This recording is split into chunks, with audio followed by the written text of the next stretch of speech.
sa interim release, any update po kung meron na po ang bansa na nagpahayag ng pagsuporta o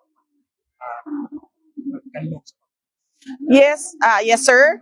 If you can check the ICC website, there is a request for interim release filed by the defense team of former President Rodrigo Duterte. And if you can read through the redacted portions, you can see that there are two countries that was named there, and one of the countries committed to helping or to receiving and accepting former President Rodrigo Duterte.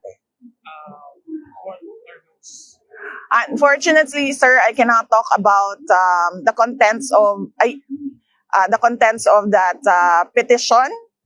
Only the lawyers of President Duterte can talk about the request for interim release, because some portions of that, particularly those items that were redacted and considered as confidential, can only be between those who have a privilege, lawyer-client privilege.